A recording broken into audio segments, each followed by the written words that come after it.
Welcome to the Center for Applied Research on Targeted Violence. We have a special guest. Her name is Lee Goldman Kikel. She is the author of Perseverance, One Holocaust Survivor's Journey from Poland to America. And it's about her father, Melvin Goldman, a Holocaust survivor who settled in Pittsburgh, Pennsylvania, right here in our backyard. Her book was adapted into a theatrical play which received a generous grant from the National Endowment for the Arts. And also most recently, the PA Cyber Charter School received an Emmy Award for their Moments in History episode about her father's story.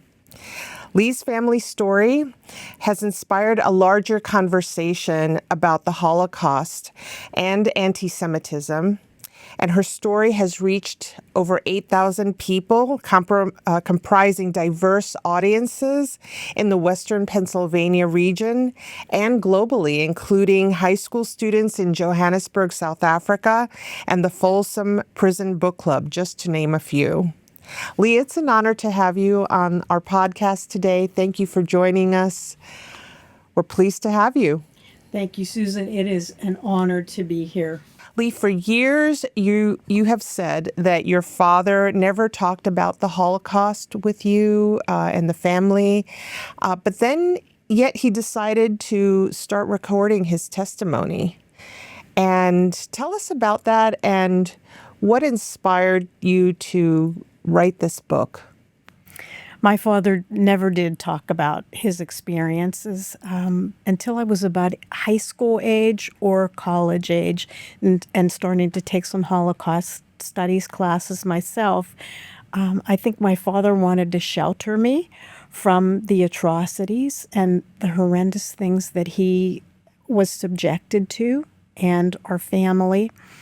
I realized when I was in college, my father went out and bought a tape recorder and 10 tapes, and he started to record his story, his whole entire life on these tapes. And he recorded from pre-war all the way up to the late 1970s. So he recorded these tapes in the late 70s and never encouraged me to listen to the tapes. Put them in a closet, and he passed away in 1996. My mother passed away in 2012, and I moved the box of tapes to my closet. And in 2015, my son Jason was given the opportunity to study in Berlin for the summer while he was working on his master's degree. And he said, now it's time to listen to the tapes. And I went out and I bought a tape recorder, and I began to listen in increments. By this time, my father was gone over almost 20 years. Very difficult to hear his voice. And I was just so sad. And then I told myself I should feel glad about this because I have this preserved.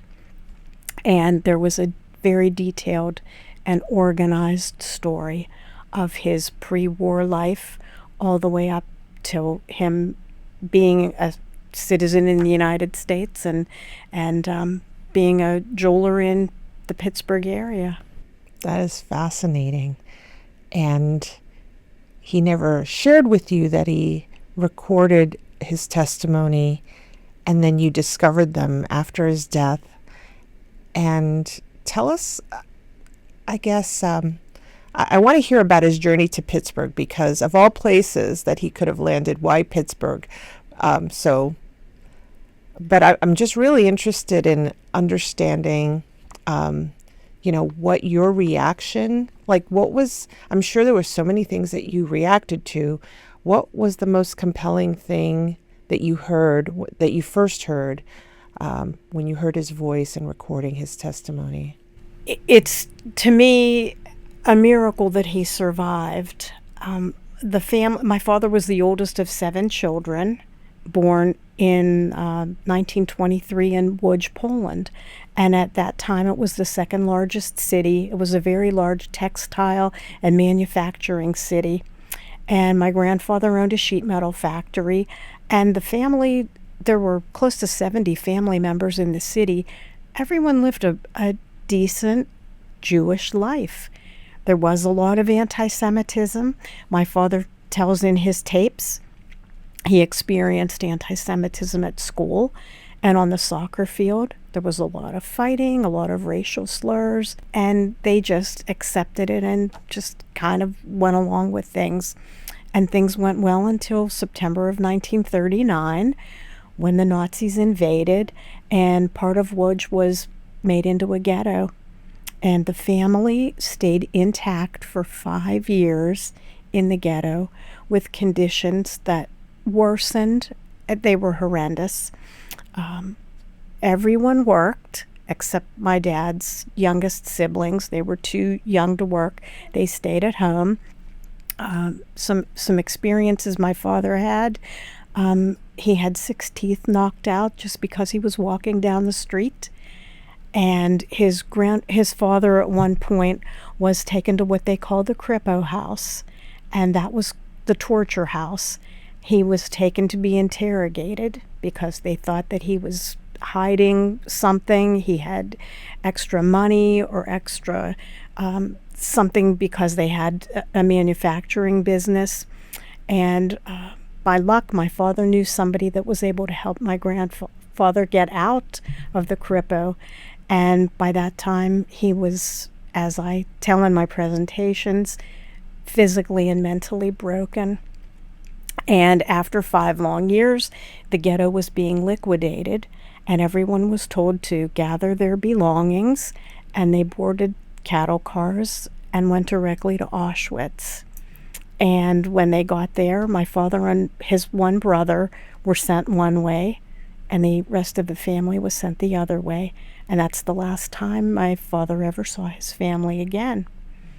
And as a few months progressed in Auschwitz, my father realized that if he didn't have a way to get out, he would never get out. And he begged a guard to put him on a transport, and he was sent to another camp to do slave labor. And he went on a few other death marches, and eventually they, about 100 people, I think it was, wound up in Camp Ravensbrück. And this was very near the end of the war. It was May of 1945, and the prisoners were just let loose, and the Germans knew that the Allies were coming, and they ran away. And by sheer luck, the 82nd Airborne Division came in. They were going to meet the Russians, and they found what was left of some of the prisoners, my father being one of them. And at that point, May 2nd, 1945, my dad was liberated and taken away immediately by ambulance. He weighed less than 85 pounds. He was a skeleton, and he had active tuberculosis, and he began treatment. And to speed up, I'll say it took him 5 years to recover enough to come to the United States. I was going to say, how lucky. I mean, you know, you do hear about the tragedy of so many lives lost, and then you hear about these miraculous stories of survival, and a lot of those are just pure luck.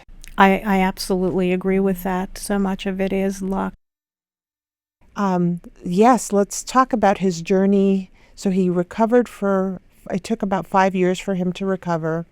Tell us about his journey to Pittsburgh. What brought him to Pittsburgh from Europe? He was recovering, and at that point, you had to have some sort of training to be able to leave and choose what country you wanted to come to. And he was given a lot of choices, and what became Israel was a place he thought about going, but he tells in his tapes it would have been more fighting, and he would have had to have so much energy to help with that country forming. He said he just couldn't do it. So eventually, I think because the Americans treated him so well, he decided he wanted to come to the United States.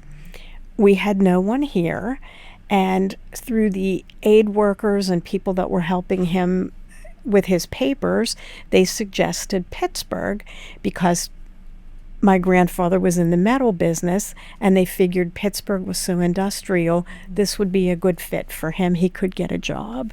My goodness, that's so interesting because we're the center of the steel industry at that Exactly. time. Right. Exactly. So that makes sense. So let's switch gears a little bit here. We are Carnegie Mellon University, and we also have a partnership. Our center has a partnership with the University of Pittsburgh, and between both universities, we have over 40,000 students. And my question for you about your story, your family story, your father's journey, why do you think it is so important, particularly for college students, to hear these testimonials and to understand the Holocaust? I think with all the social media and with every influence out there, it's so important to get the correct information and to get the facts.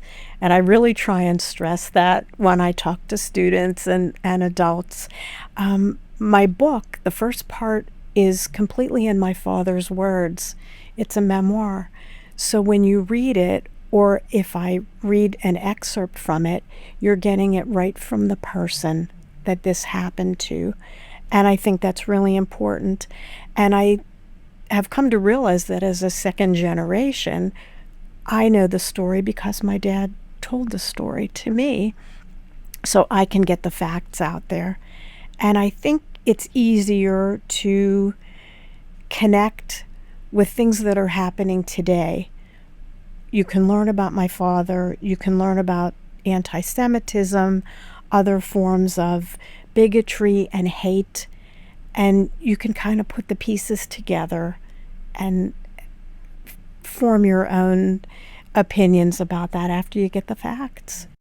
I agree with you. I think that is one of the greatest challenges we have with social media. I can't tell you how many times I wonder if that's AI or if that's really true, but to hear it from family members who have accountings from their relatives who've been through these experiences, I think, and these testimonials are really crucial. So I agree, and I think that if you hear what my father went through, you can connect it to current issues and human rights, civic responsibility.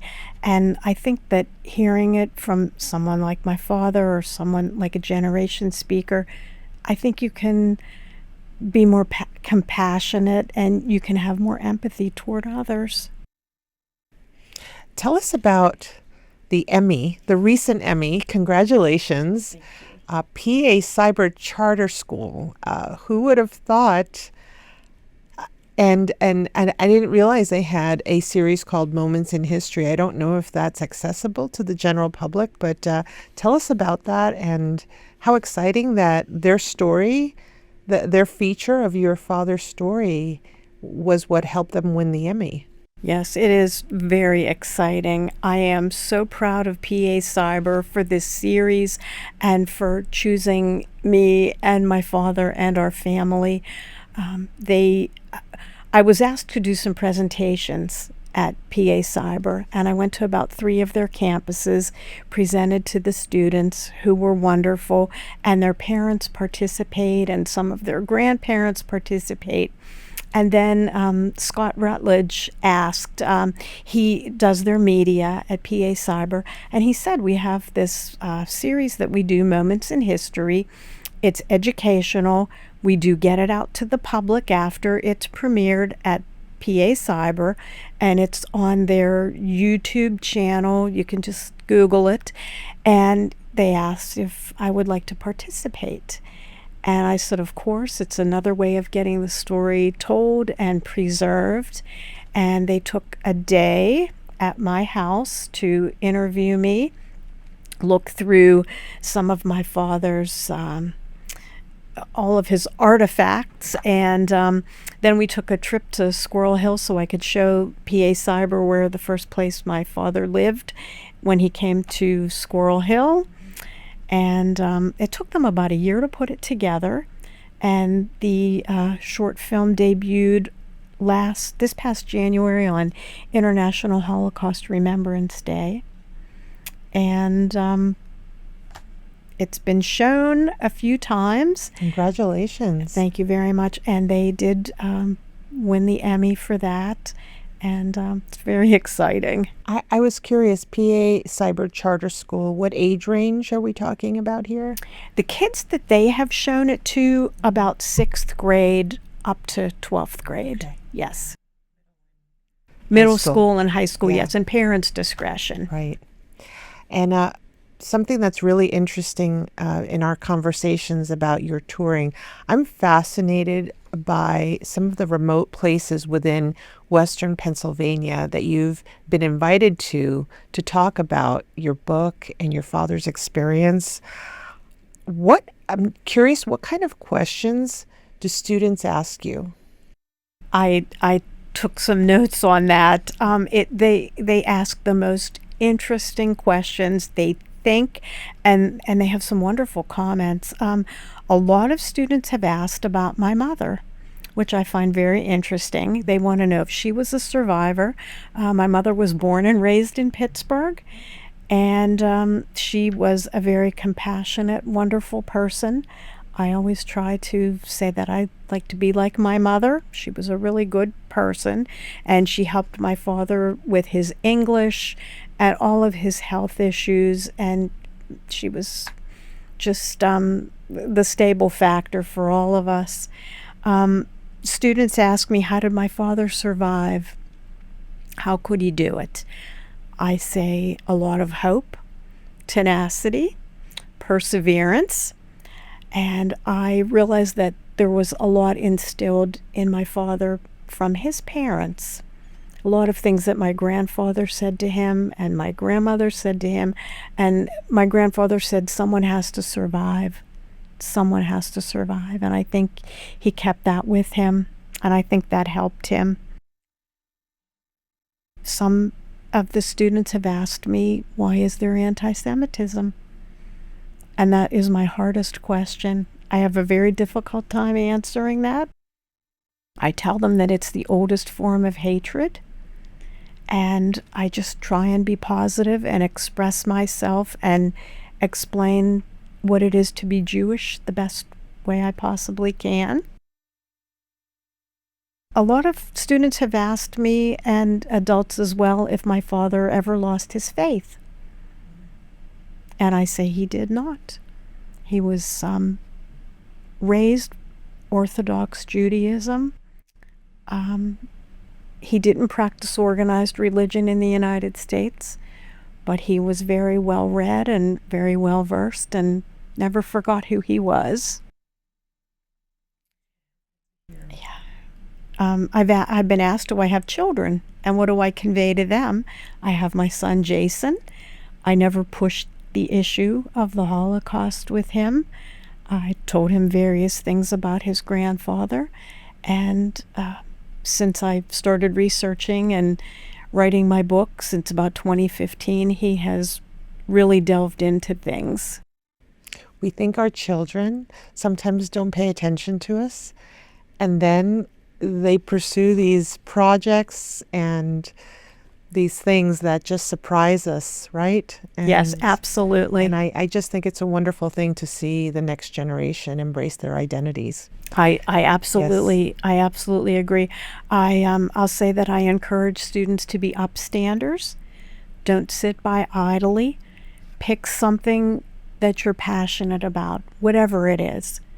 And if you want to be a leader or you want to be in a group, do something where you feel you make a difference. That's great advice. I really stand to that, and I've seen a lot of the students that I've presented to, they've done a lot of projects, and they'll keep me filled in on what they're doing, which is remarkable. Lee, I imagine you probably, when you wrote this book, and I bet you never imagined all these wonderful things that would happen as a result. I would love to share at this point with the audience how they can learn more about your book, where they can purchase it, and, if they do have questions for you, how might they reach you? I do have a website, and people can reach out to me through my website. I always answer anybody that tries to connect with me. My book is available in bookstores all across the country. Some international places have it as well. I also have inventory if somebody wants to reach out to me, but I'm always available. Great. What is your website? www.leekeikel.com. That's easy to remember. It's easy to remember, and you can Google me and find me. Terrific. Yes.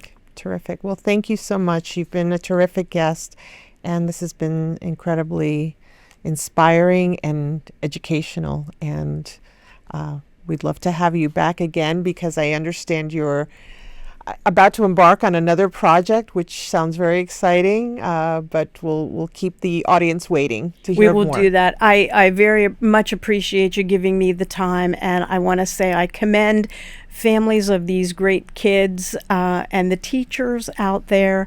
I've only had positive experiences, and I'll just say be kind to one another.